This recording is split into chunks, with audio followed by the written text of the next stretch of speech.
here, Toes and Radio Rocks, on a little special Saturday night with a person who kind of blows my mind that I can call him a friend now. I've looked up to this guy since I was like 15 years old, back in 1985, seeing him play on the back of a flatbed truck with the band Teeze. I'm sure you guys have seen or heard of him in Teeze or Roughhouse.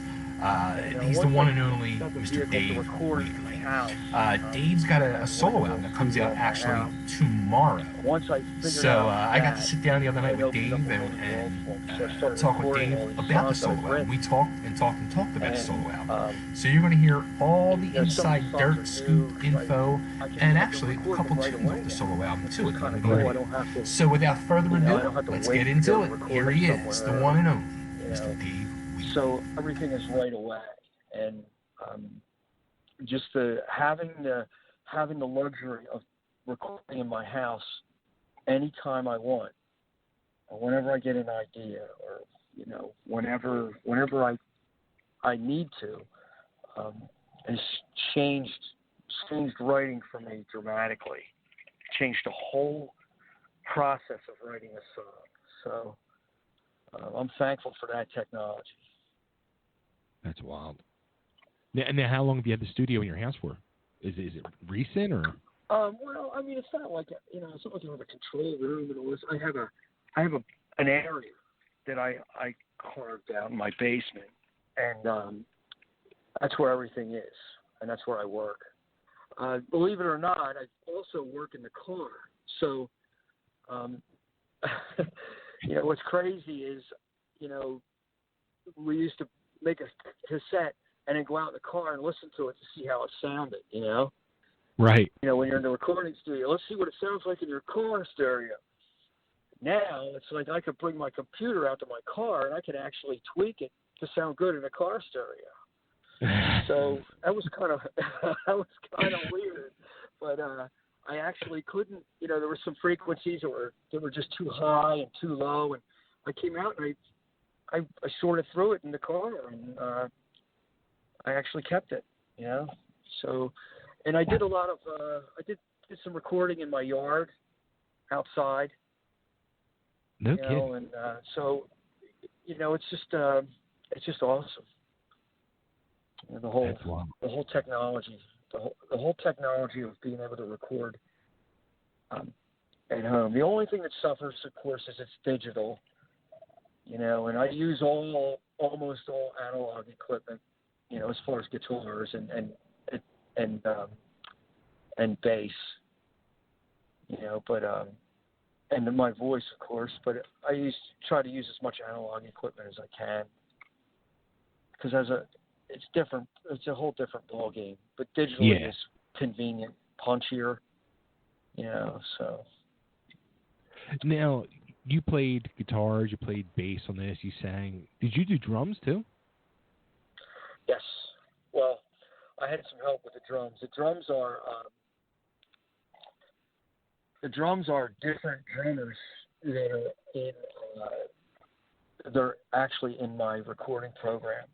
So I got to set them, and I set them, and I put the rolls in, and I do all that. All of that stuff is digital. So theoretically, about the best I can do on a drum set is play a beat. But I know what I want, so I can create it. It would take me 100 years to make a record if I had to play the drums. And, I did feel you on that one. Yeah, I have that luxury. Now I have a drummer that I work with who has recorded drums and sent them to me, but I didn't pick those songs for the record, for the album. So maybe the next one, I'll use a couple of those songs. But he would send me live drum tracks, and they're great. They sound great, of course. Did you think about at all, like, having anybody, like any, guys from Roughhouse or Sugar Bitch, like, do this with you, or did you want to, like, just truly set out alone? You know what I mean? Like, truly make this a Dave Weakley solo album. Yeah, well, see, the thing is too, we're doing American Sugar Bitch is doing a couple songs off the record. But these songs, I'll finish the song, and it's a slower process with the band. So with me, I could just go in and I got everything I need right there, and I just go, Right. There's the next one, which I've already started. The next one is going to have some additional players on it. Nice. So, yeah, I'll get now on this one. I've had our guitar player from ASB, Matt Nardo. He sang backup harmony in the song "Amazing," and he helped me mix that one too. Right. My daughter sang in that, Hazel. She sang harmony in that. That's awesome. And she also plays clarinet, a real sour clarinet on my favorite song on the record, "Blown Away." So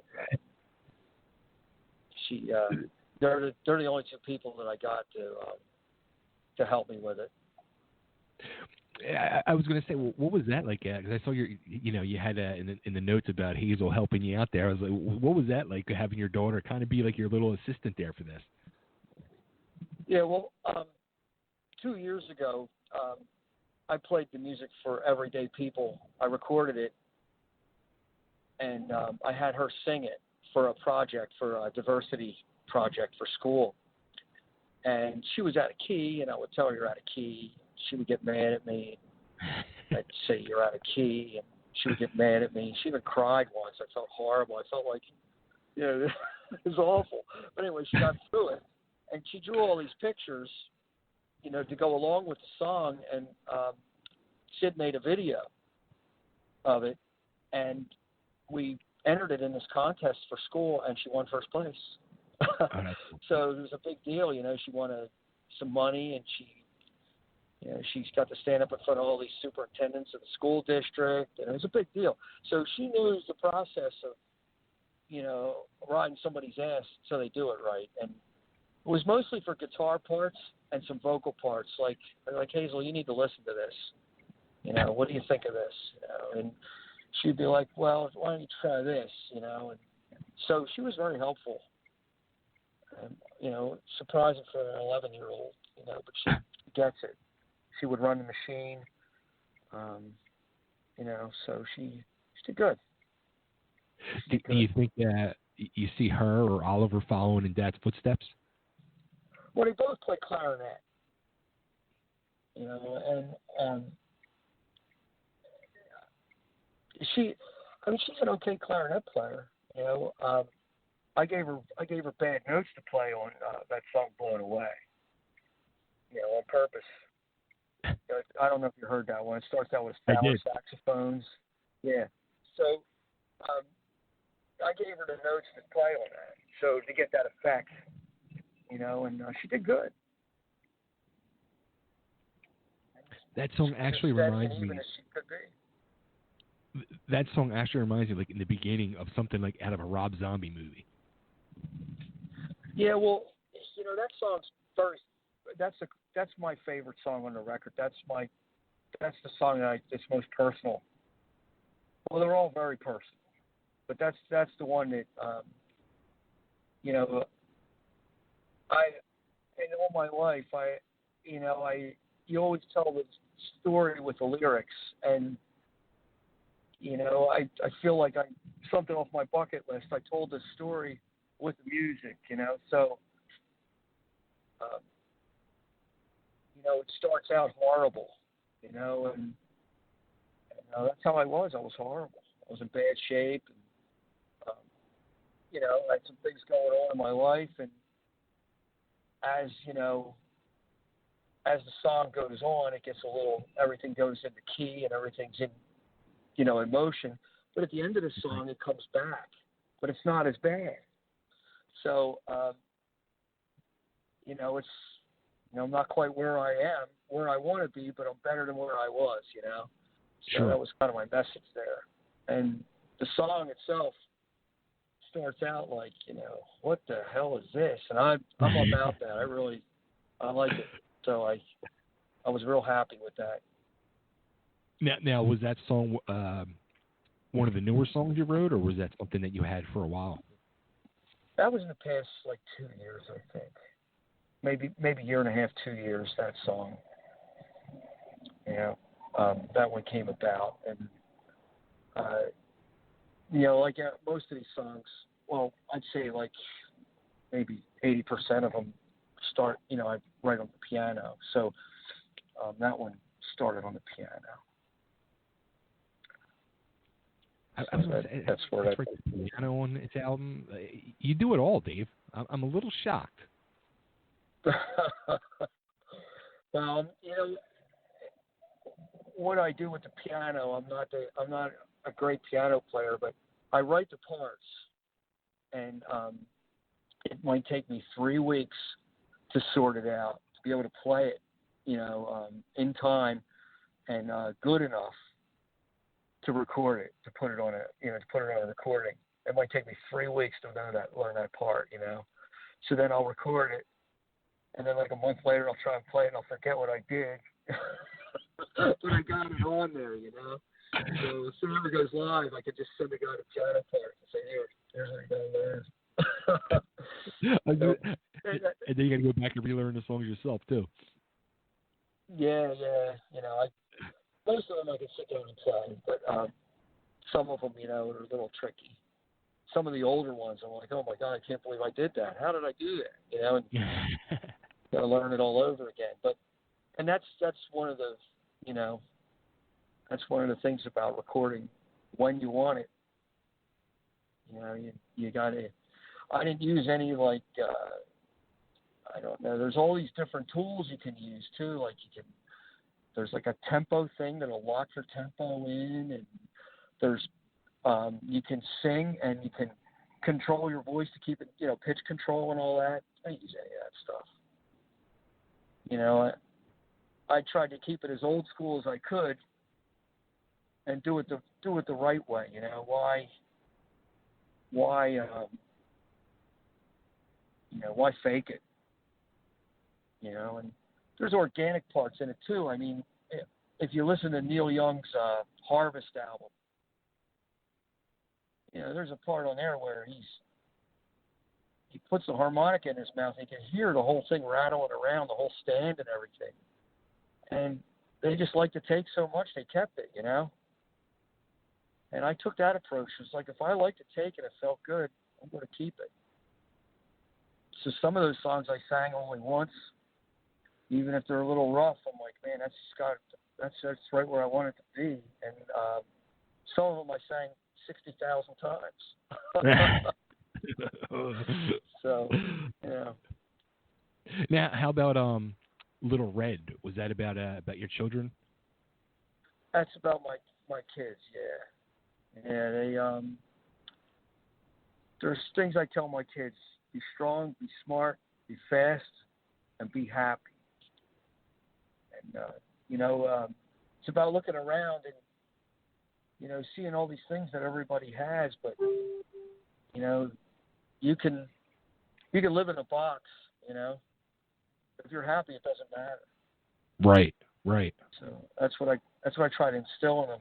Just to be happy, find it, and just hold on to it, because it's the most important thing. And I wrote that song. My daughter was laying in bed, all tired. She was a baby laying in a crib, and that's when I wrote those lyrics for that. And then over time, I added different lyrics, or more lyrics to it, and eventually put a chorus on it, and that's what happened with that one. Just turned out that way. I don't really plan on this song's going to sound metal. This song's going to sound not metal. You know what I mean? I just write the song and record it, and whatever I think fits, I throw it in there. So. Well, that's the thing too. Like, I mean, let's face it. There's nothing on this album that's metal, and the word that kept coming to mind to me as I kept listening to the songs over and over was soulful. Oh, really? Yeah. Because I just felt like it was just really like your voice was just full of emotion and full of soul, and just some blues to things. It was just there's nothing like rock, not rock, but like nothing hard rock or metal to this at all. And I was just like, I enjoyed it, but I'm like thinking to myself, all right, well, is Dave kind of like scared now to let like his longtime fans hear something like this? No way. Every song I wrote for Teeze, Max Norman told me this. He goes, every song you write sounds like a country and western song. You ought to go to Nashville. But Teeze picked up the songs and, like Can't Find Love. That sounded like a cowboy song. You Right. put some distorted guitars on there, and there it is. So, no, I don't really. I was telling somebody, if you, as a songwriter, it's like I'm not gonna say, okay, I'm gonna write the heaviest album I can. It's just not. It's just not me. I mean, I love heavy music, and yeah, I write it. It just didn't happen to be on this record. I mean, I try not to be genre specific. I guess. I don't know. I mean, look at Queen. You got Bicycle, and you got Death on Two Legs. Two completely different songs. So I try to take that approach where I didn't care. I don't care. This is the way I like it to sound, and that's the way I'm going to put it down there. I'm not going to put it down there to sound like something that I don't like just because I think that it might be more acceptable. Right. I'm going to put it down there because that's the way I'm feeling it. That's the way I'm feeling it. I'm feeling that guitar tone, or I'm feeling the piano part there. Or, that's how I'm going to put it down. Well, that's how it out. It kind of goes back to like that message you were just saying a few minutes ago about being happy. At the end of the day, you writing these songs made you happy. You're happy with the result. Yeah, I mean, I didn't record them at the record plant, or it wasn't recorded at a high-end studio or anything like that. But I put a lot of heart and soul into this thing, and it makes me happy to write music. It's all I have a great family and everything, but inside me all the time is there's something fighting to get out. It's always been there. It's always I don't know what it is, but it's fighting to get out all the time, and that's how I get it out. I mean, I've back in the days of craziness, I was off the hook a lot, but I look back at that, and I can still get off the hook, but it's just a different type. And yeah. It does make me happy. It makes me very happy. Playing the piano makes me happy.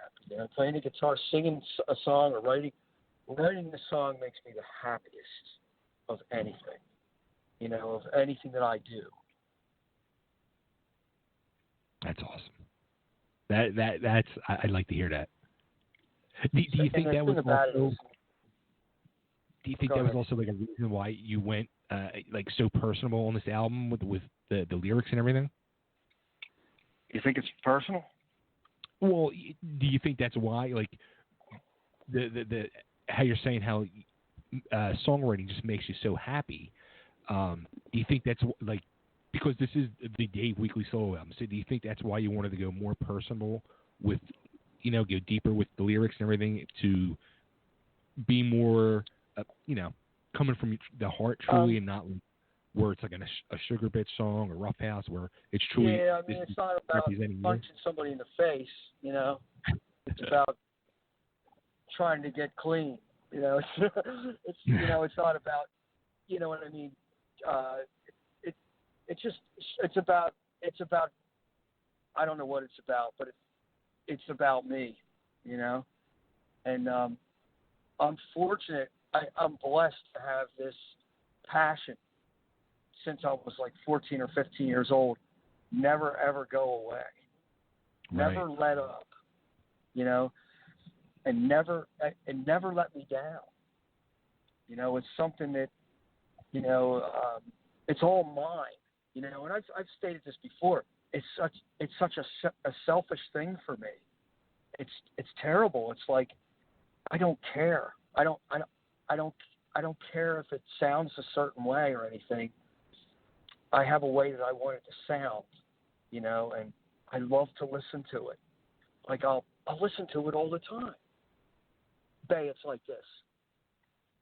You want to live in this house. You want to build a house that you're going to live in, right? You're going to build that house. And you're going to be like, man, I love this house. I built it just the way I like it. Right? Okay. Same thing. It's like the same type of that's a good analogy for it.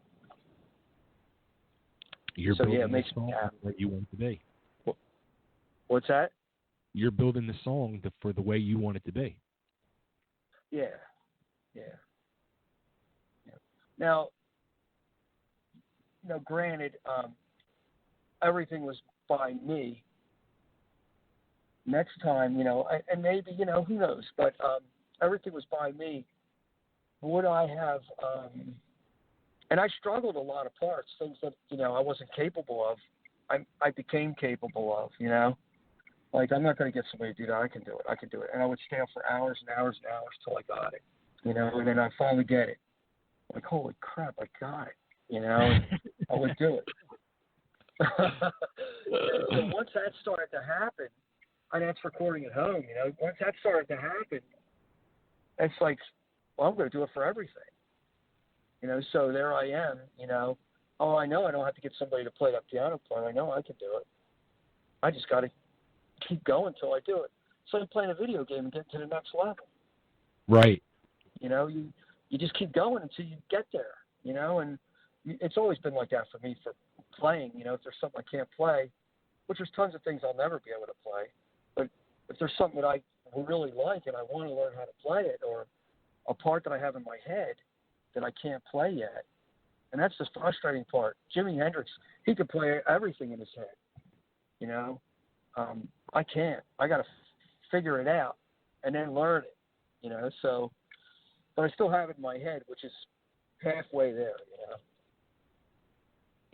Now, you keep saying for the next one, it's like, how soon would you start working on the next one already? Or have you already started working on it? Well, the next one's going to be a little different, a little bit different, but I don't know. I don't have any idea. I mean, this one took about, I just decided to do it maybe about, I don't know. I lose all track of time. I mean, it wasn't too long ago that I said, you know what, I'm going to put all these together and put them out. So, why just have them sit there on my computer? Right. What are they doing? What are they doing? Tell me, I'm going to put them out there. People are going to tell me, oh, they suck. Oh, they like them, At least I get some kind of reaction, or people will be able to enjoy them. If they like them, they'll be able to enjoy them, Yeah. And if not, they don't have to listen to them. So, but it's better than sitting there on your computer and nobody ever hearing them. Yeah, you got to share them. Reverb Nation. What's that? You got to share them. The world wants to hear them. Yeah, I put some up on Reverb Nation, real old ones that I've done on. I used a program that wasn't quite as sophisticated as what I'm using now, and it was all very simple stuff, and a couple of songs I peeled off of there, and I took them and I redid them because I liked them so much. I put them on this. It was -1, and the other song was King of the World. Okay. So that song is about my obsession with Martin Luther King. He's like one of my favorite people of all time. Now, how about I mean, when you have this music, I mean, do you want to play it live? Are you going to put like a band together, do like solo shows, or? You know, there's a question that was posed to me Saturday at the Teeze show. Our guitar tech, he said to me, he goes, "Let me know if you want to put a band together." And I never really. I mean, of course you think about it, but I never really. You know, I never really thought about it, and it's a possibility. I'm not going to rule it out. You know, if I could find all the right, and he's a keyboard. He plays the piano, so that's the hardest guy to find, hardest player to find. But yeah, I don't know. I don't know about that yet. I'm excited to see what happens when it comes out. You know, there's a couple songs in there like. Well, there's one song in there. It's kind of like a joke song, the Candy Cane. Right. And but for the most part, it's a pretty serious record. You know, I mean, it's not like down in the dumps record, but I mean it's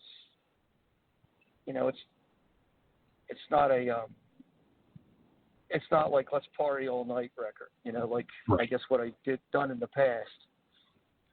Yeah, it's not a party hardy record. No. So, you know, it's the way I've always written. It just never, it's never been just me. You know, I write the song and I bring it to the band, even ASB. You know, and you throw it up on the butcher block and there it goes. You know. Right. You know, and that's how it turns out when everybody else gets their hands on it. And I like it. I like doing that. But the songs that they don't want to do, you know, and even the songs they do want to do, like there's 2 on this album we're going to be doing. Okay. I put it out there, you know. It's, you know, I don't know what, I don't know how to explain it. I just. You know, it's all the songs that I've written have always been like this, pretty much. I mean, pretty much they've been, you know, about things that are happening in my life or, you know, lyrically anyway. Musically, I can't, by myself, I can't be tied down to a detuned guitar and bass, and that's it. Right. You know, and some goofy samples. I can't be tied down to that. Even though some great songs are created out of that stuff, that's just not me. It's like a canvas. You know, if you use all just black paint, you're gonna have a black canvas. You know, so I like to try to make it interesting. You know, and now the song "Amazing," who's that one about? Well, that one there is about my oldest. So that's how that came about. So, nice. Yeah. And that one, I don't know how we, you know, when we sang it, I knew how I wanted it to sound, you know. So I gave Matt the notes, and Matt has a wonderful voice, and I'm thankful that I got his voice on there. And then Hazel, she, you know, I can get up there pretty high, but she, you know, she was 11, so just turned 12, so she could really get up there. So I gave her the high one, and I mixed it way back. She made me mix it way back. She's like, "You can hear too much of me." I go, "You can't. Just mix it back further." So I pushed it back a little bit, but she's in there. So in that, that song had a different melody, and then one night I just said, I'm going to re-sing this thing, and I kind of talked my way through the verses, and I liked it. So I kept it. ASP's working on that one. Oh, cool. We've actually played that. Yeah, we played that live a couple times. It's hard to get that vocal, you know, those backups with just 2 of us singing. So that's a tough one. Now, is there going to be like King of the World too? Is there going to be like an official single release or video or anything you're going to do, or? I haven't thought that. I haven't thought about that. I mean, I know it comes out on next Thursday. Is that right? The 30th. It comes out the 30th. Somebody offered to shoot a video. I got that offer, and I didn't put anything like a single. I mean, it's you'll be able to listen to the songs, a sample of the songs, you know. And I just kind of followed the. I didn't really know what to do as far as a lot of the things, because it's been so long since I made a record that had to be licensed and all that. So right. I did all that, and you know, I'm fine with it going the way it is. A video would be cool. I might consider that. I think you should. But, totally. But I had an offer. Somebody offered me, so I might take them up on it. Yeah. I wouldn't know. I wouldn't know which to do, or I think I had to look and see which. I don't know. I don't know too much about it. All I know is I wrote it, I recorded it, and it's going to be out there. Pretty much. I mean, as far as promoting it or anything like that, I got some help from some people that are going to use some social media that I don't know about too well because I'm old. So they're going to help me out there, and we'll see what happens. I don't know what my market is. You know, I don't know if my market is my age. I don't know. I don't know what it is. And, you know, like I said, I just put it out. And I try not to. I mean, I heard some great stuff, man. It's brand new metal. Oh my God, it was killing me. I can't think of who it was. It was a girl singer. I heard on the radio on the way home. I'm like, oh my God, this sound is just incredible, you know. And but that's not my market. Right. So, you know what I mean? You hear all these different things. I haven't heard anything that I think is my market. I don't know. I have no idea, Bay. That's the tough part now. It's like, because it's just everything's so weird with the music business anymore. It's like, how do you like, where do you market it to? Like, I don't know. Right. And my thing was, you know, it's going to be on it's going to be like on like 150 different digital stores, something like that, something crazy like that. And it's going to be out there, you know. Whether people are going to know about it or not, I don't know. But I didn't. I don't expect it to sell 1 billion copies, you know, or get rich off it. That wasn't ever my plan. Writing music to get rich has never ever been part of my plan. Selling some, yeah, that would be cool. I'm not going to lie. Selling some of my records would be cool to actually, you know, see, wow, people bought this because they liked it, you know? Holy cow. Like, we did okay with the Teeze album, you know, as an independent, you know, and that was just a crazy feeling, you know? People are buying this because they like it. Right. And so, you know, that was just a great feeling. You know, actually, you know what it is? It's so personal what you do when you write music. It's so personal for me that somebody investing money into something that I, you know, not investing money so much, but somebody liking it and enjoying it to any degree, right? You know, it's like sharing a part of my life, you know, with them. You know, like maybe they have the same thing. You know, maybe they have issues, or maybe they, you know, got in trouble or whatever. You know, so that's a great thing when you can share that.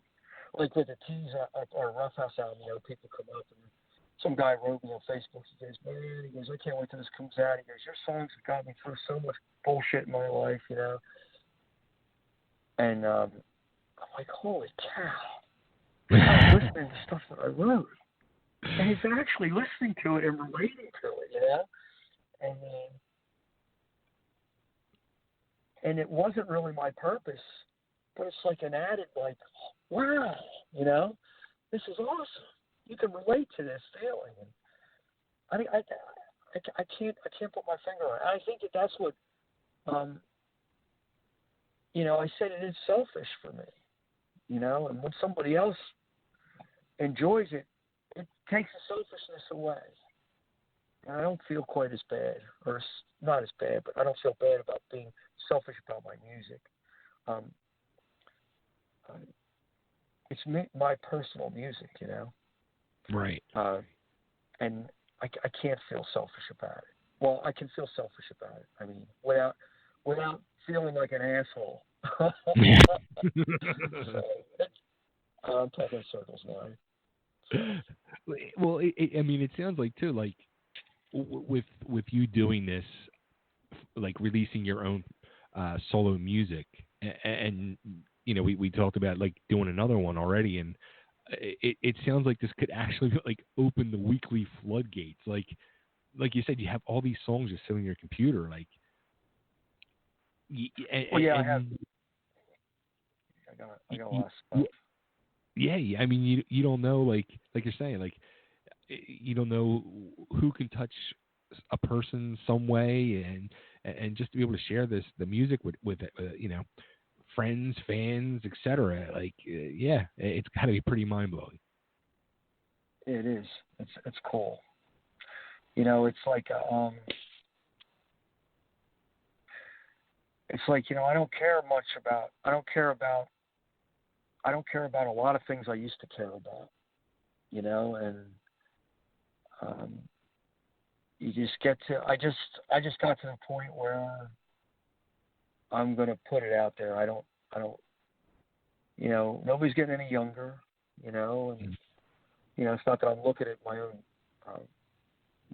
you know, my own mortality or whatever, but I feel that I made a pretty good record, you know, and the songs are honest, and you know, we'll see how it goes. I'm pretty excited, and it's, you know, what's scary. I got to be honest. I'm a little bit scared. I'm a little bit scared. You know, it's like you're putting yourself when you write a song in the band. You know, oh, you got credit for the song in the band, or you co-wrote it with somebody, you know. So it's the band performs that song, you know. Mm-hmm. When you do it all by yourself and you play everything yourself, you sing everything yourself, there's only yourself. If you know what I mean, it's like you're throwing yourself out there, and you're like, well, here I am, take it or leave it, you know. And I'm proud of it. I'm proud of the record. Don't get me wrong. I'm very proud of it, and I hope that, you know, people give it a chance and give it a listen. I think it's, absolutely, you know, it's got some good stuff on there.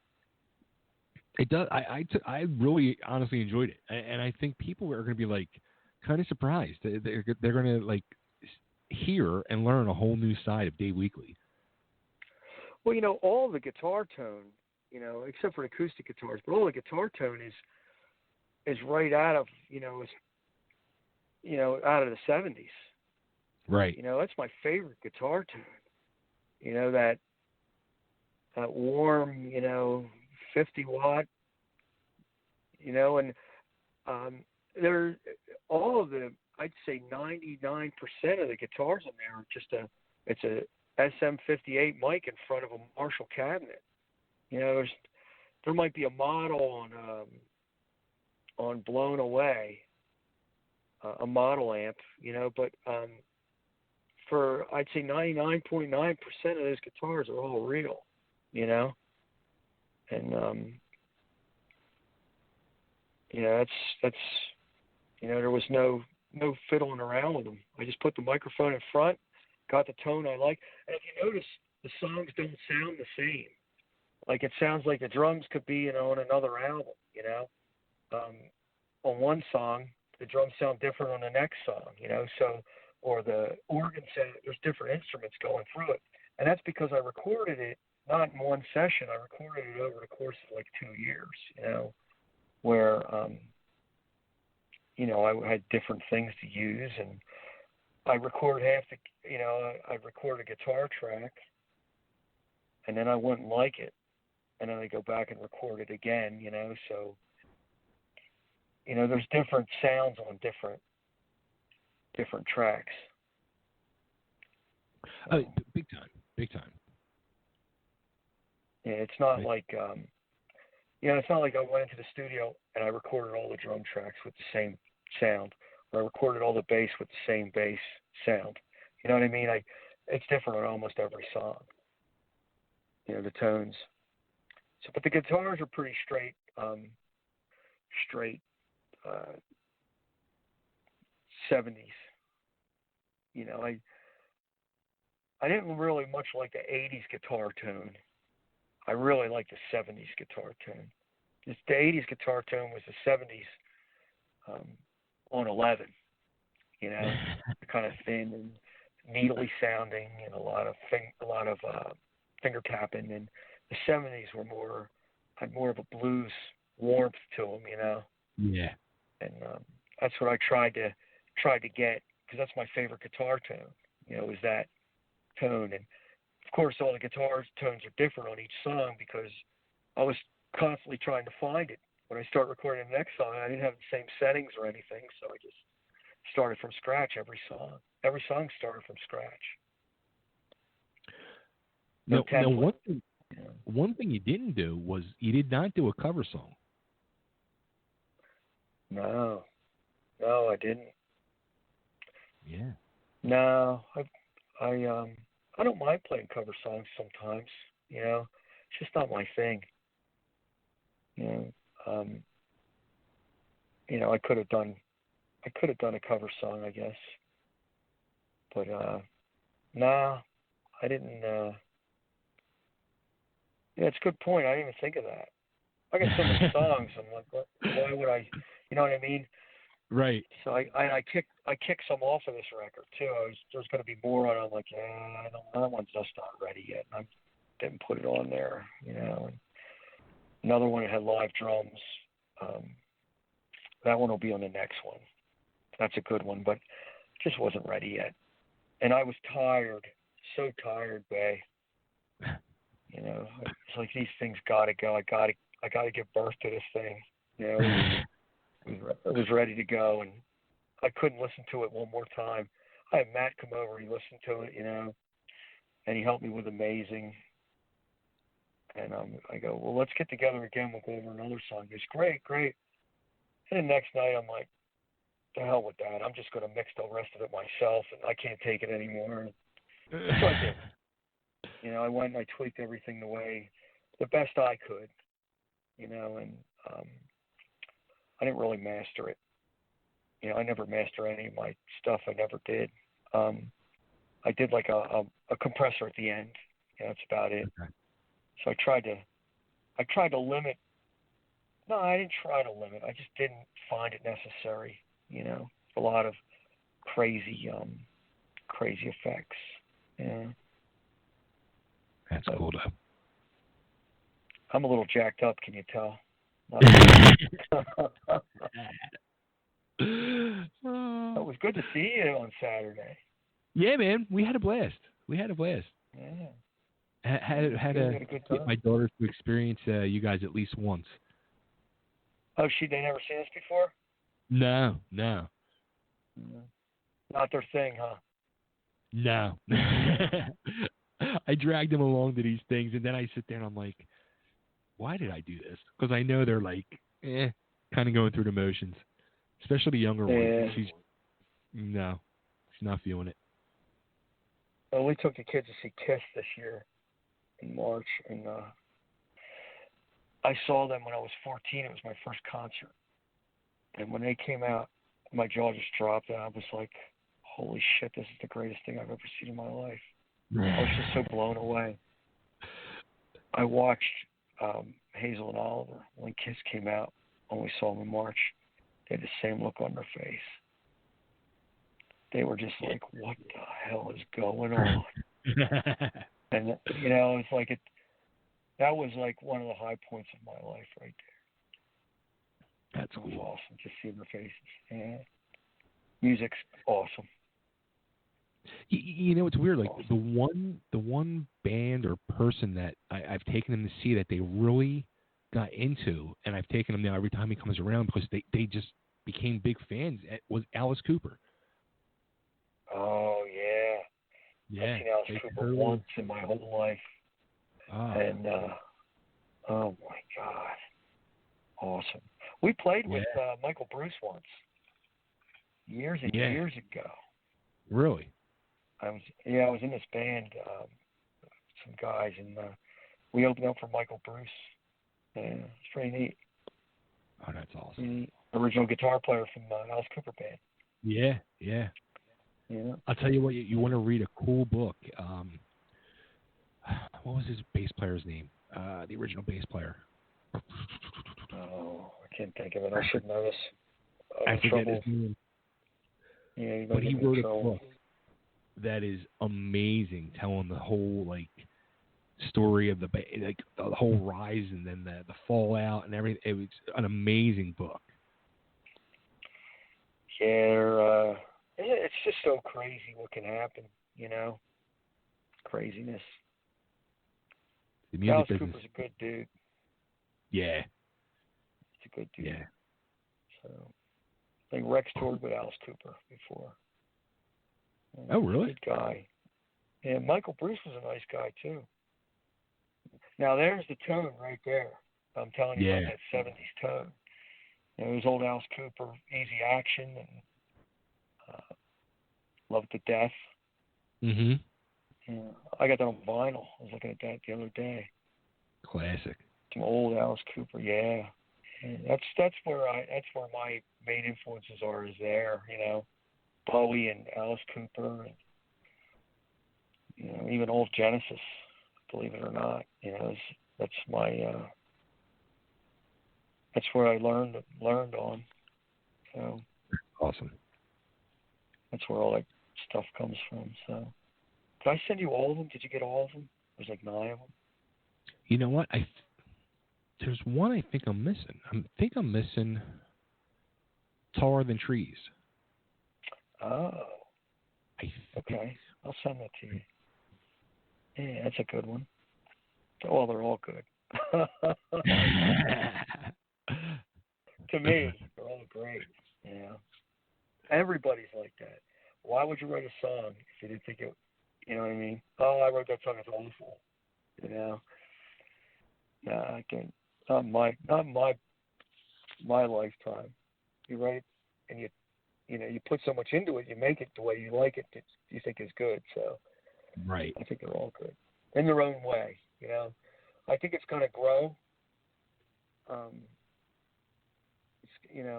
think it's a. I don't know if there's any jump out at you hits on it, but I think it's got some staying power. So. Oh, I agreed. That's what I was going through. I was trying to figure out what one could be a single. I'm going to go through them again, and I'll give you my. Yeah. So you were pretty shocked when you listened to it? I honestly, I wasn't sure what to expect. I knew it wasn't going to be definitely a Teeze Roughhouse album, and I thought it was going to be more like a Sugar Bitch album, which it's definitely got that Sugar Bitch feel to it, but it's not even, it's totally different than that. Yeah. Interesting. Soul. Yeah, you're the first person. Soulful. Well, there's a couple people. What soulful? That's interesting. Yeah. There's a couple people that heard some of the songs, and I got this friend. His name is Mark Javorka, and Mark is a great songwriter. It's awesome. He writes great hooks. Anyway, he has MS, and he can't play anymore, but he still writes. And what he does is he sends his idea around, and everybody contributes to it.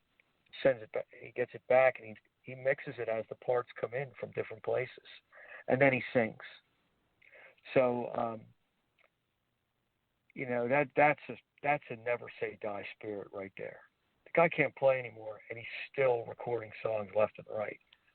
And he listened to some of the songs, and he seemed to like it. He's just, yelling at me because this was about the levels, vocal was too low or something.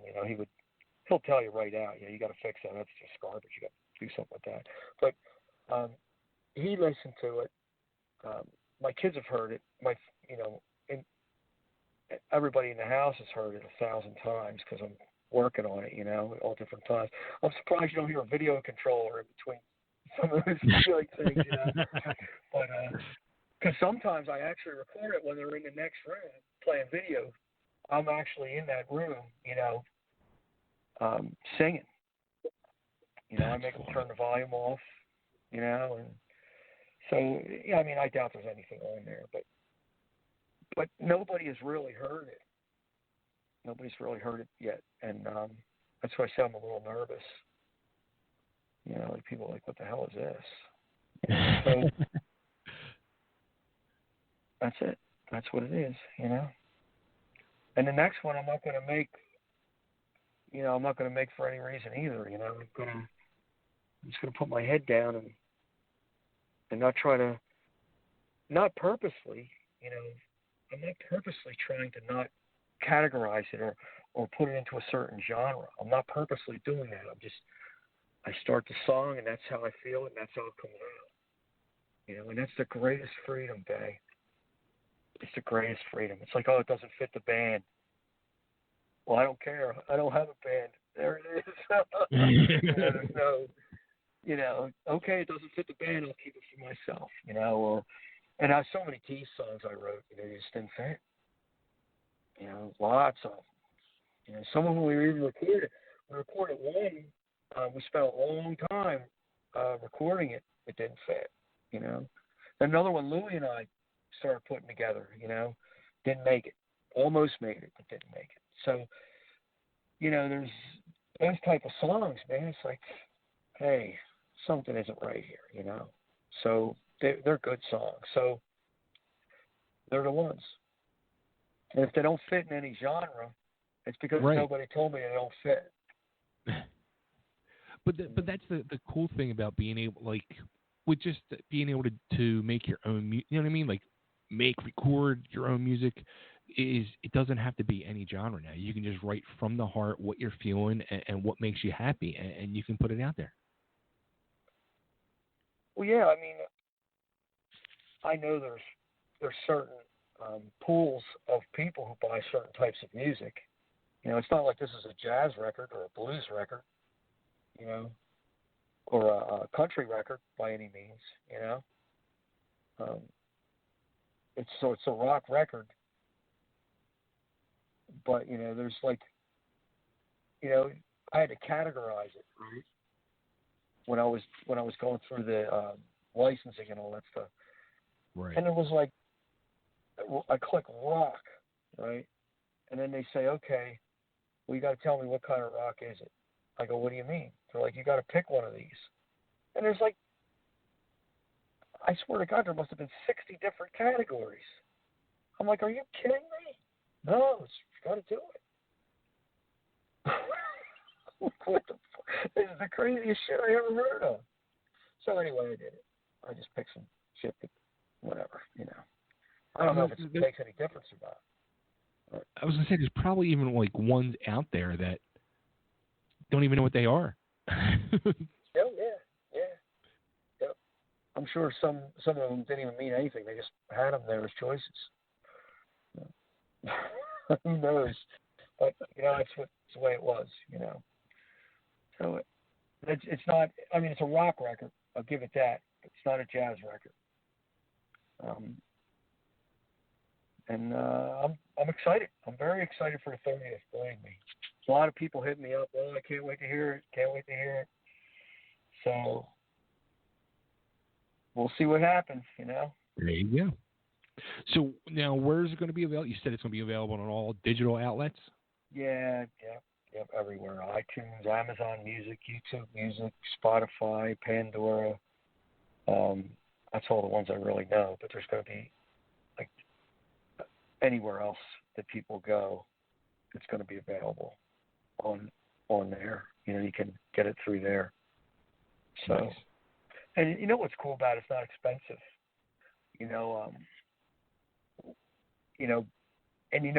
It's kind of a shame because I love the days when you go into the record store and you buy that record. It's like there's a whole work of art there, and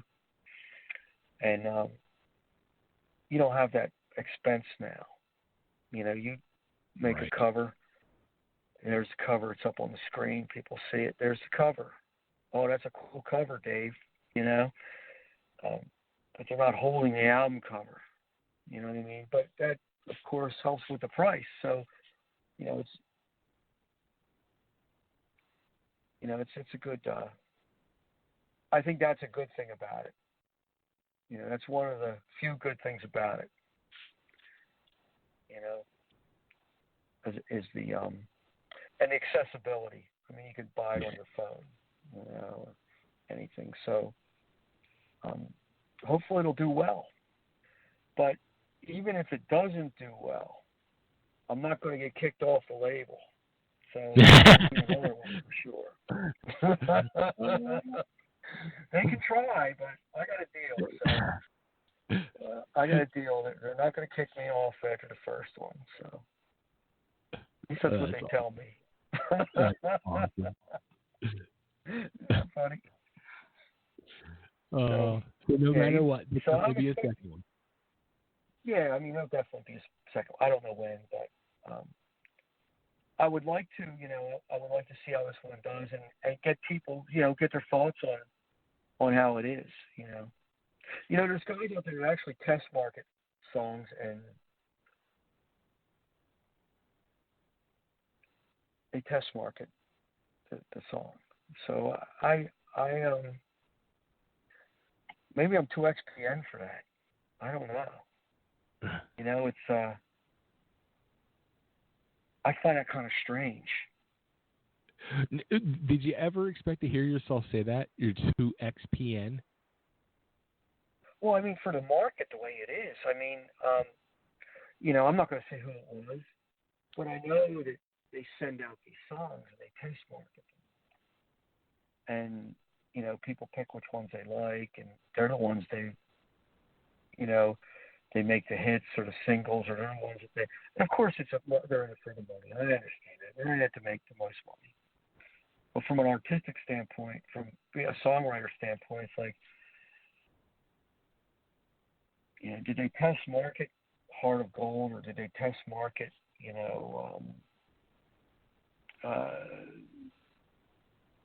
the Stairway to Heaven? Did they test market those songs? And Frank Zappa, I listened to this thing where he said,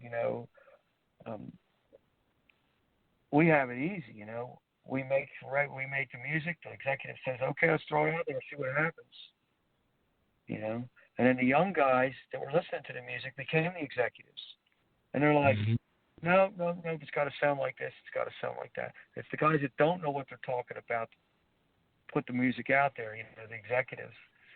So he's a true artist, Frank Zappa. Yeah. I'm not a gigantic Frank Zappa guy, but I do respect his playing and his writing and his insight on things that he had. Yeah, he was a super smart dude who kind of just beat it to his own drum. Same with David Bowie. He just went his own way, and he was the only musician that's ever died that it really hit me. It was David Bowie. I felt like he was my friend since I was 12 years old. Right. I never got the chance to meet him, but I did see him. But I never got the chance to meet him, and I don't get starstruck, but I would have been starstruck if I met David Bowie. such a great writer, and I did see Tony Viscotti perform at the Phoenixville Theater, and I saw him at the Tower, and he had the original drummer with him from the Spiders from Mars. Nice. So, and I passed him a CD. This was like 3 years ago. I had a CD with some of my old songs on it, and I gave it to the T-shirt girl. I said, "Can you give this to Tony?" She goes, "I'll make sure he gets it." So he has my CD. I don't know why I did it, man, but I just love Bowie so much. Tony Viscotti produced all those Bowie records. And, he played bass on at least one. The first one. So that's all. Just awesome writing, and that Mick Ronson guitar sound. Yeah. So that's what I'm about. I love that tone. That's my tone. So, and Bowie's been a big influence on me my whole life. So maybe that has something to do with me saying, I don't care if this song has acoustic and piano on it. I don't care if this song has distorted country guitars on it, or what I mean. I don't care. So I'm just gonna put it out there, and nobody cared when David Bowie was on Saturday Night Live wearing a women's business suit. You know what I mean? It's just he just did whatever he wanted to do, and he got a lot of respect for it. So, yeah. Absolutely. Icon. If that's all I get, that's all I need. Yeah. I'm sorry, what were you saying? Bowie, just complete icon. When I was growing up, my sister was 16 years older than me. And we grew up 3 blocks from the Tower Theater. And she used to work at the Tower Theater. Okay. Yeah, when she was a kid. And she was there, when they did the recording, Bowie at the Tower Theater, and the Ziggy Stardust stage. And she actually met Bowie and became friends with him. Like, when he would come to Philly, she would go and hang out with him and stuff. And yeah, and he had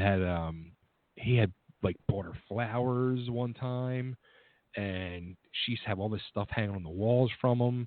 And my sister was she wasn't like a good, we'll say a good school Catholic school girl. She was a bad influence, and she was a groupie. Yeah, probably. And she pissed my mom off, and my mom ripped all the stuff down and destroyed it. I heard that for years. Yeah, that was like a huge riff in the house for years. Yeah, I got David live at the Tower. I think I was 12 years old. 1974, I think it was. Yeah. That it came out. And I started listening to that, and just that guitar playing and the arrangement of the songs. I didn't have any of his other records. That's the only record I had of David Bowie. And then I bought Diamond Dogs. Then I bought Aladdin Sane. And by the time I was 15, I had all these records. Yeah. 15 or 16, I had a bunch of Bowie records. And that was just a big part of my life, And when he died, I think back, sitting in a beanbag chair when I was a teenager, floating around in outer space with these headphones on, listening to, Panic in Detroit. Just a wonderful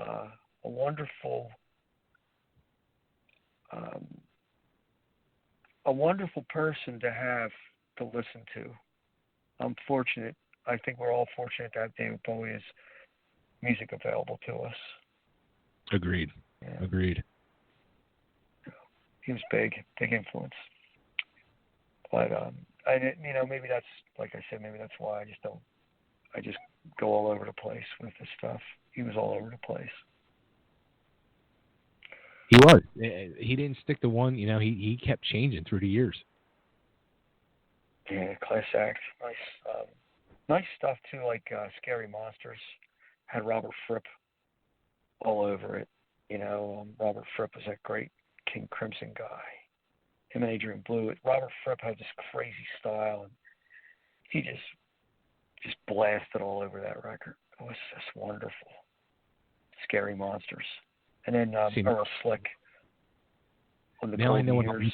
More. You got me all like wanting to crank some Bowie up now. Yeah.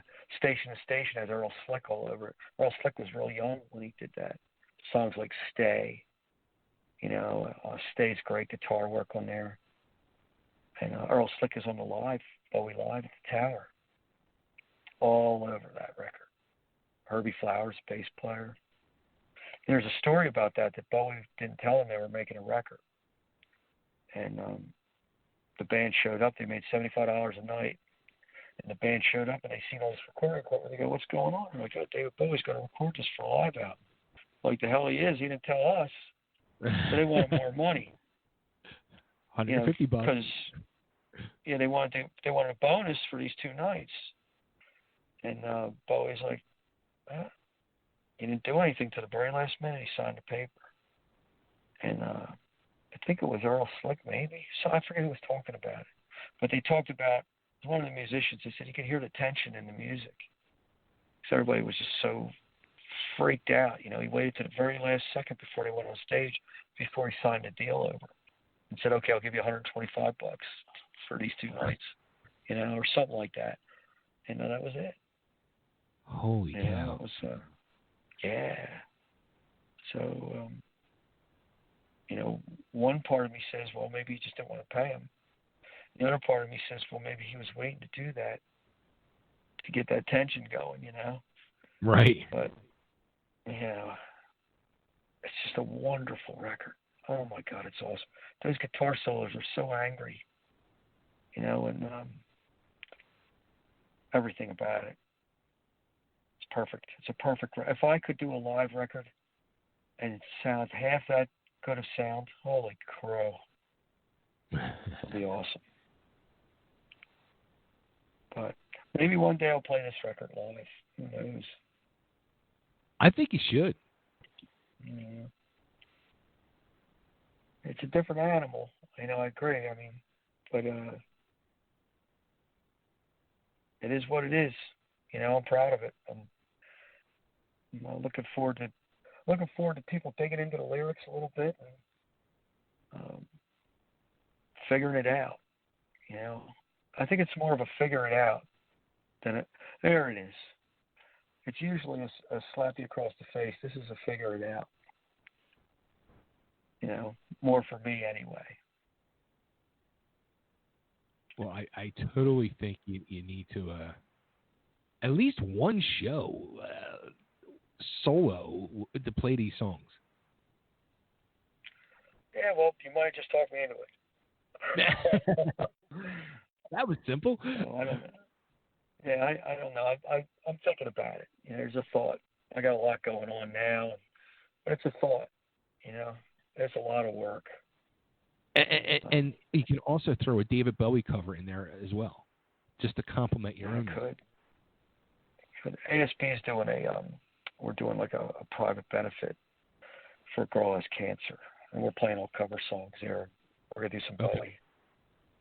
So yeah. So that's we're not. I'm not really into playing covers. It's not really my thing, but for this, I think it's a good cause, and right. Always a lot of fun to play. We're doing other stuff too, but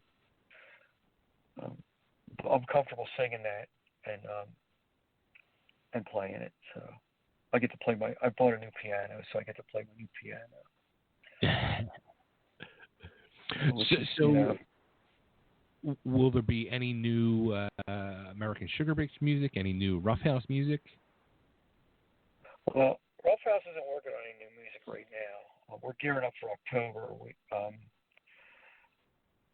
That's a big show, the October show, October 5th. That's really big.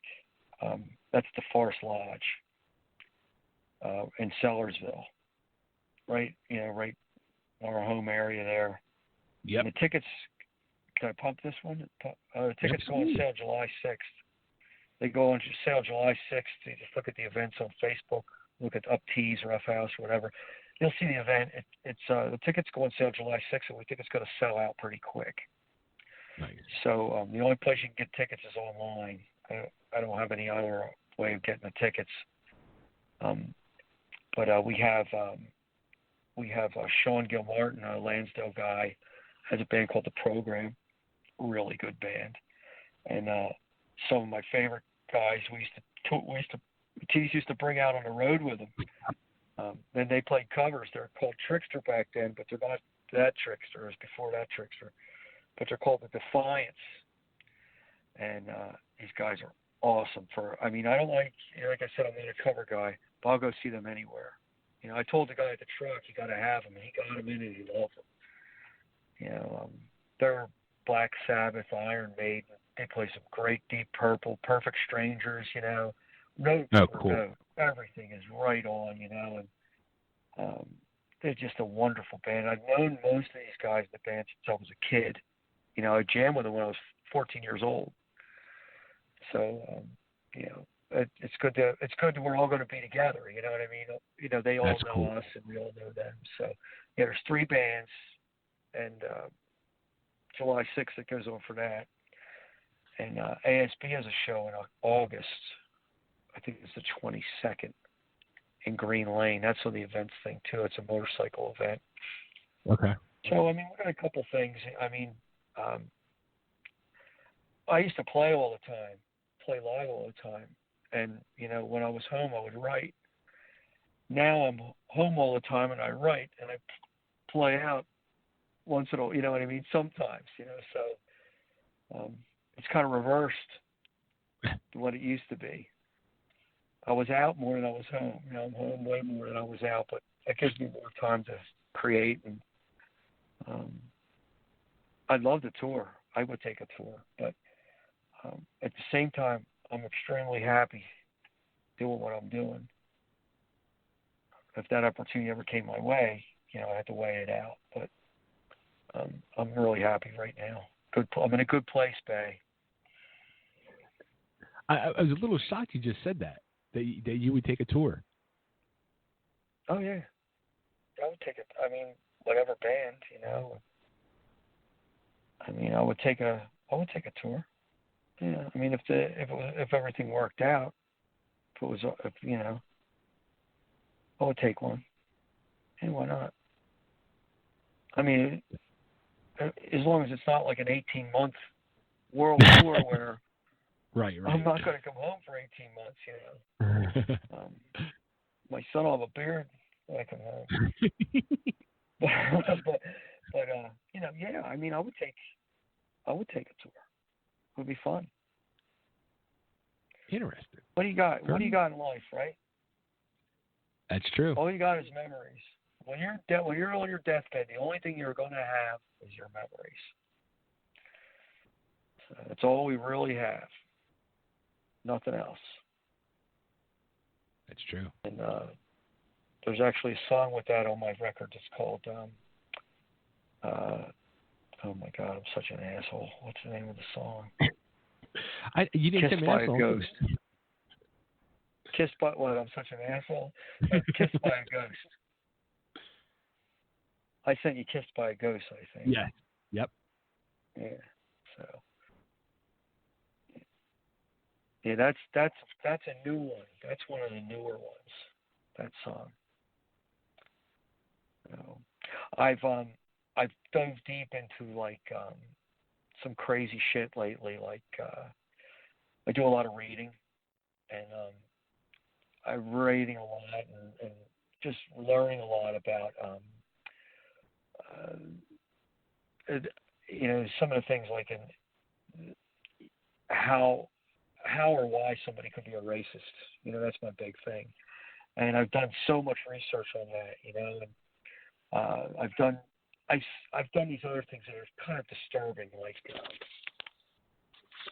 these, you see these people, the BTK guy, the killer, the serial killer.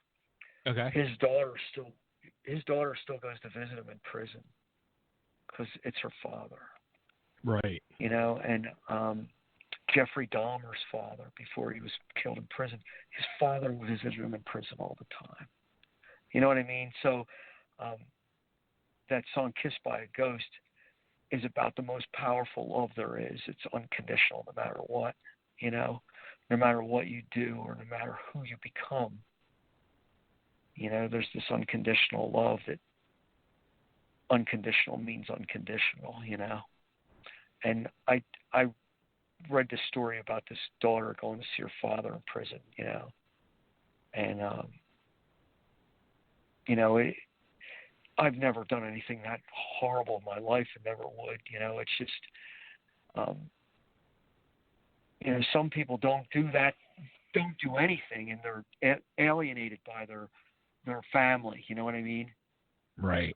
Some people make a mistake or whatever, and they're alienated by their family. This guy was a freaking serial killer, and his daughter still dedicated enough to go and visit him. So I found that just truly powerful.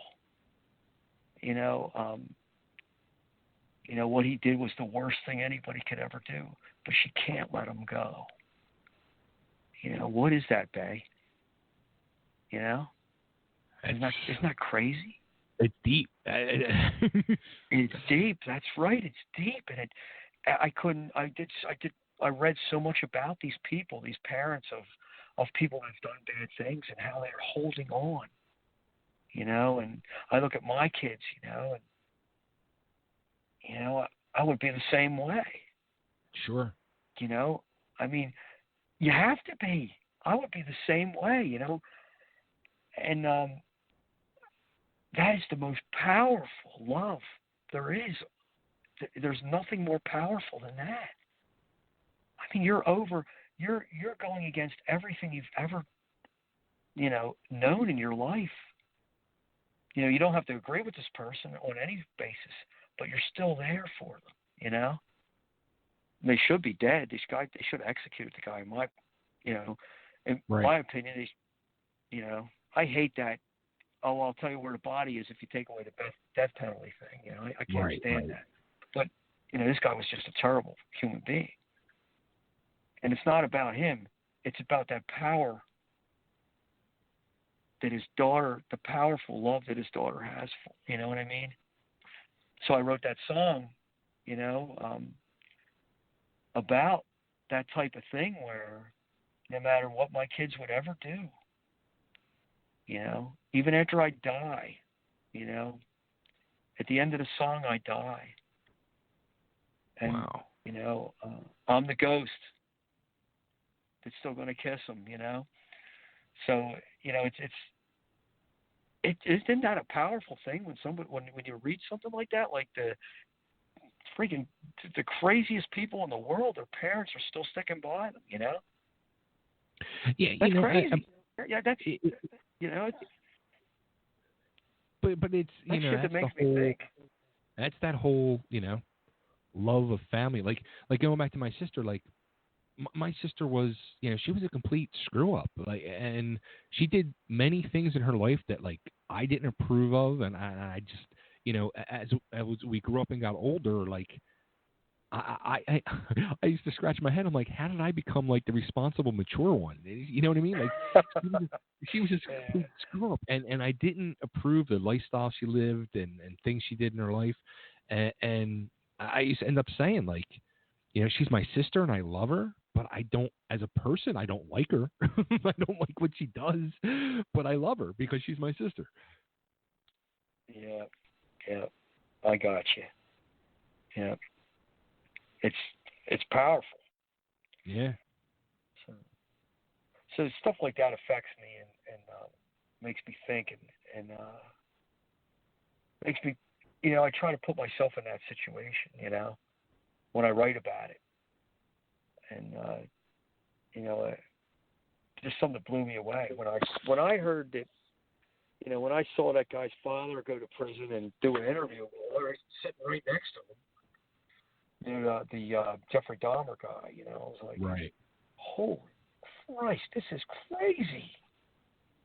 You know, and Jeffrey Dahmer was telling a story about how he hid the bodies from his father, who's sitting right next to him. I'm like, I don't know. I don't know how much I couldn't. I watched the whole thing, of course, but holy cow, just craziness. But I thought about that father, how he feels, you know, and that's what did it for me for that song. Wow. Craziness. Deep. That's deep. Serial killer inspiring songs. It's not slappy, and it could be anything. It don't have to be that, you know. So that's the extreme, you know. You can get drunk at a party and make an ass out of yourself in front of all your sister's friends, and they'll hate you forever. Your sister will hate you forever for that, you know. This is true. But she'll still love you, you know. Yep. So cool. So, all right. So where should we tell everybody to go to like get it? Like physical copies. You have physical copies too, is right? No, not yet. I decided No? I'm just going to put it out there digitally. Yeah, just digitally. Okay. I had some people asking me just digitally for now. I mean, I had some people asking me this weekend for physical copies. And I said, no, they're not going to be any, at least not in the beginning. You know, so I'll see how it sells, and if it starts selling, then yeah, I'll make a bunch of CDs and have them shipped, you know. Yeah, you teased everybody with this cool cover shot and all. People want it. Yeah. Well, the cover's cool. The cover was shot in Hummel's Wharf. We were playing with Kicks out there. Kicks band. Goddamn Kicks band. Yeah, we were playing out at Hummel's Wharf. We show up at a firehouse. I'm like, this is where it's at? And I walk in. It was like I was at the Borgata. It was gigantic. It was crazy. It was sold out. 1,750 people. That's awesome. So this guy who never saw us before, you could see him. He was going crazy. You know, we were up there doing our thing, and he put up a bunch of pictures on his page. And I said, "Hey, is there if I use this picture for an album cover?" He goes, "Yeah, go ahead." So I had to pass it through my art department. She liked it, and that was it. So my daughter says I look like an old woman on the front of it. You can't help it. Kids just say crazy shit. That's freaking awesome. But yeah, I like the cover a lot. I liked it a lot, and it's just plain and simple, you know. And yeah, I hope it.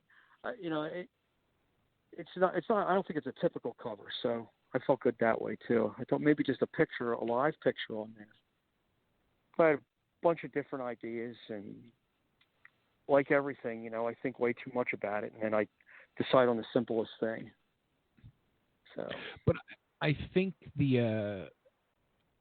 that cover is kind of like the perfect choice, because you look at that, and that's Dave Weakley. When people go see Dave play, that's Dave Weakley. Oh, thank you. Yeah, he got a lot of good shots that night, and his name is Jeffrey Solomon, and he's from out that way, Central PA. Awesome photographer.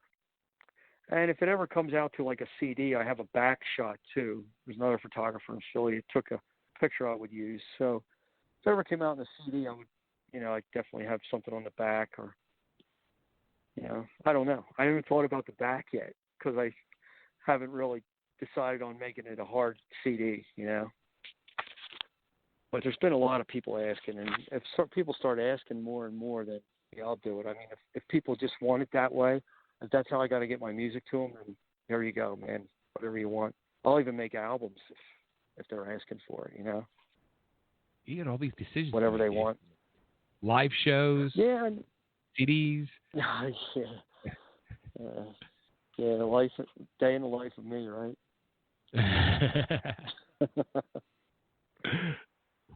So yeah, I tell you, babe, I'm thankful that you have me on, and come on. I'm looking always forward to honored the to 30th. have you. You know that. I appreciate it. Cool. Well, let's.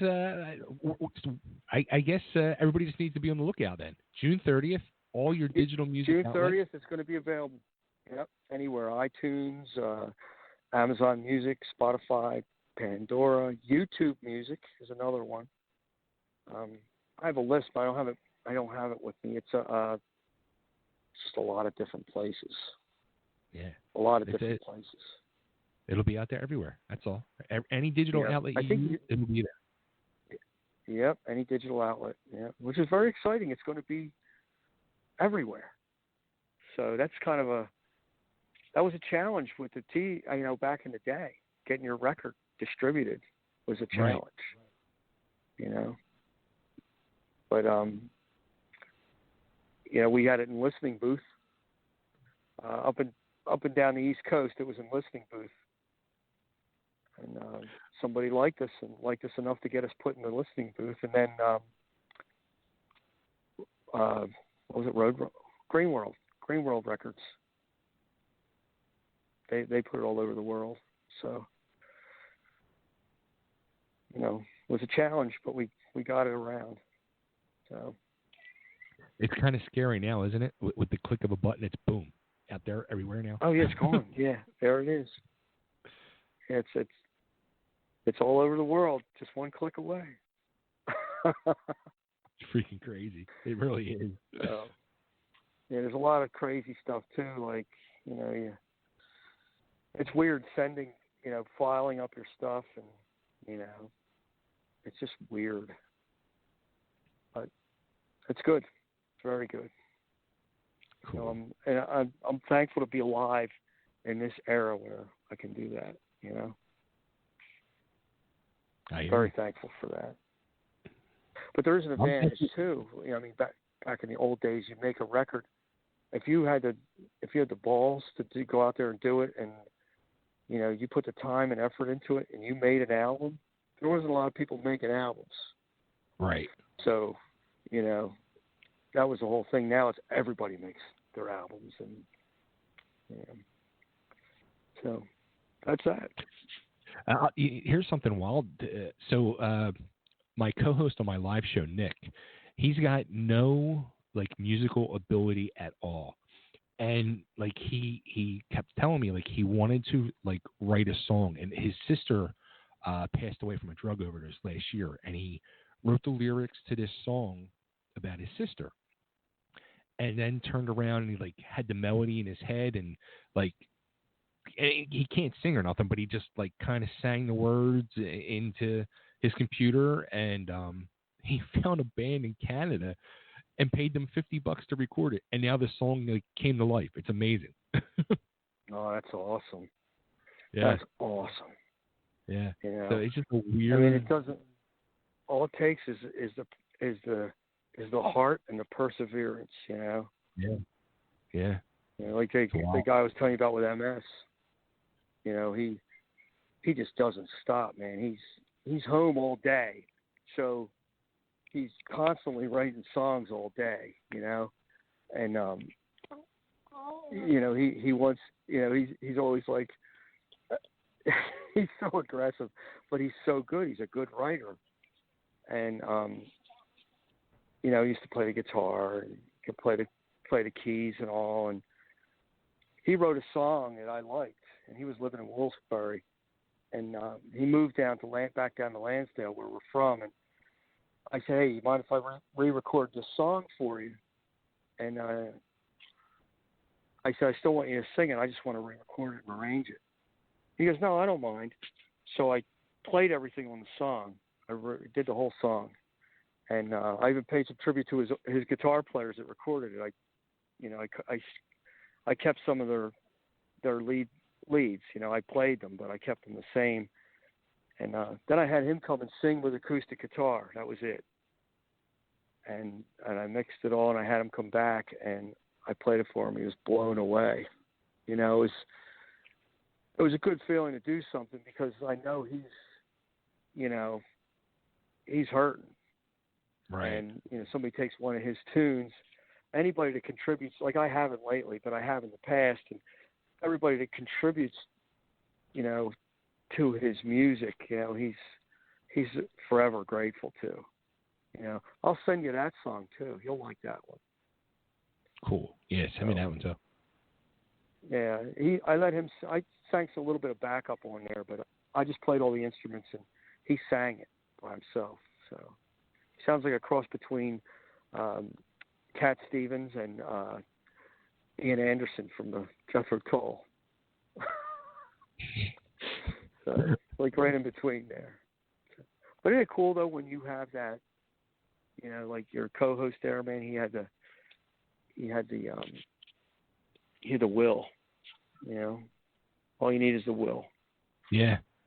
He did another song that it's more like a metal sounding song, and he was telling me the other day he don't know what to do. Like this, I don't even know what they are. Like some music company or whatever offered him $500 for the song. He's like, really? I don't know. Yeah, he's like, I don't know. Do I just sell the song? But then like he signs away all the rights to it. So yeah.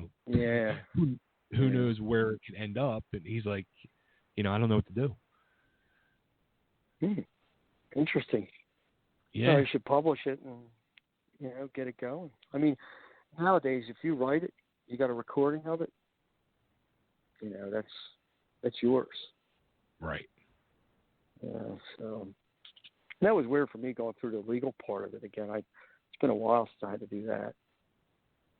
But I got through it. And it's a lot easier for some reason. And a lot less expensive. God. Our lawyers cost so much in the past, and nowadays the legal part of it was pretty easy for me. I say that now, I'll probably lose my house in 6 months. So. Oh, man. Well, on that note, hopefully you won't lose your house. Hopefully a lot of people will buy or hear this, stream it, and that'll push you to do a second album even quicker. Yeah, hopefully. I'm looking forward to starting the second one already. First one's in the can. It's done. It is what it is. It's done. I put it out there. Second one will be the same way. I'll finish it and put it out there. Just see where it takes me. That's awesome. Writing music has never taken me to a bad place. It's always got me out of a bad place. I was just going to say, it's probably gotten you out of bad places. Yes. It's never taken me, because I'm a musician, of course, I suffered some consequences here and there, out of my control or, a lot of them in my control, but writing music and the power of writing a song has never taken me to a bad place. It's always rescued me. That's cool. And resurrected me, really. When you're at a point where you don't have anything, and well, thank God I'm not at that point anymore. But when you're at a point you don't have anything but that. And when you're writing songs now, it's like you don't have anything but that. Right. So it's very important for me in my life. And my family's so cool with it all, Here comes the crazy boy attacking me.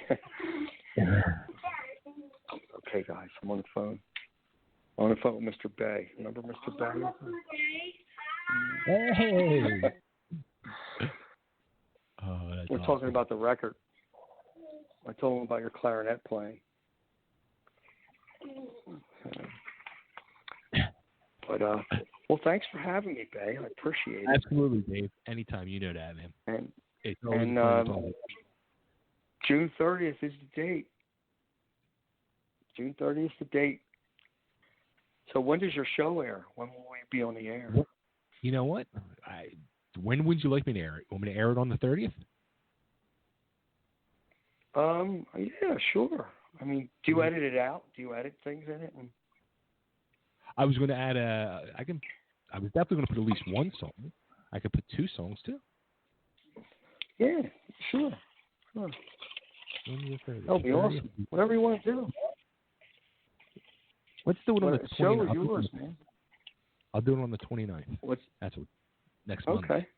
Right? Wait, no, I'm looking for the wrong calendar. Right. Let me see here. Yeah, I think it's a Thursday, isn't it? Or wait a minute. No. 30th is It's Sunday. Sunday. Yeah. Yeah. So Saturday night. Awesome. All right. There you go. All right. All right. Can you send me a thing for it, and I'll put it on my Facebook page? Of course. All right. You're going to edit all this out, right?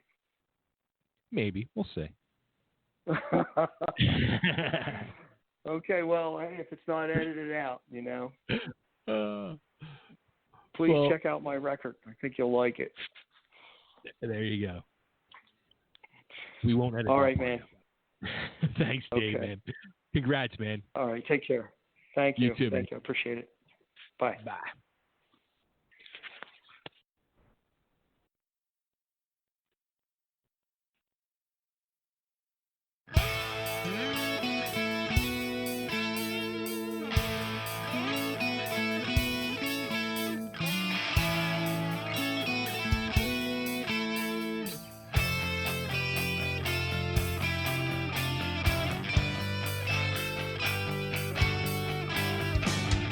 I remember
think of wasted days where I was too.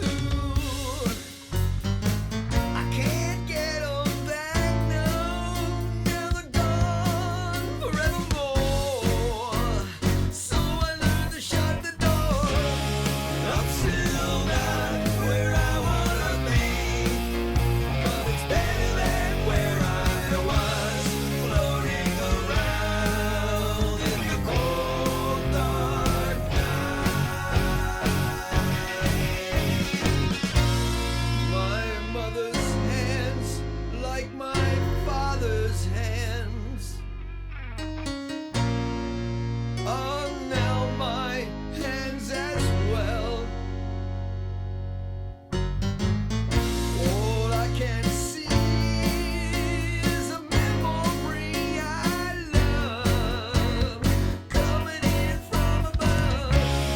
I'm still not where I wanna be, but it's better than where I was, floating around in the cold dark night. I'm still not who I wanna be, but it's better than who I was, turning to dust, waiting for the winds to blow me away.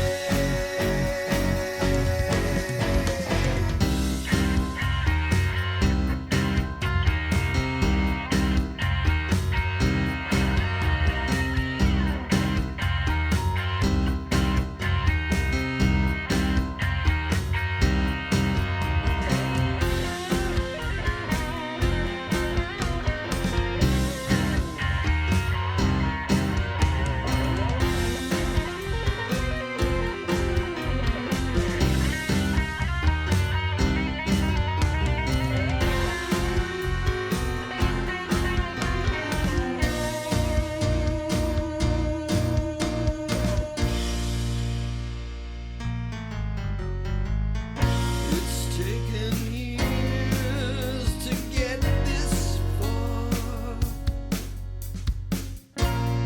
No more chains around my neck. I'm free to fly right above in the sky. About how I was such a wreck.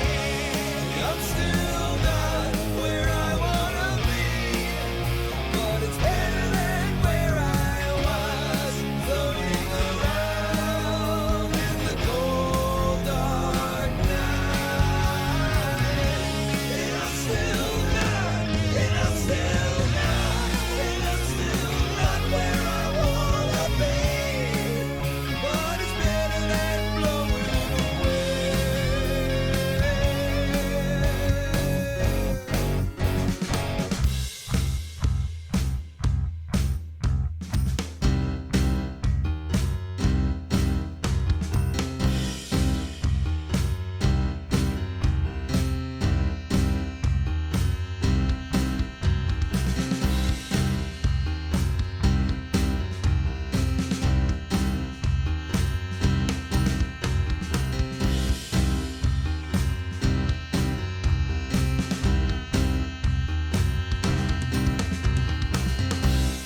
Alrighty, there he is, the one and only Mr. Dave Weakley, and the first song was called Amazing, and the second song was called Blowing Away.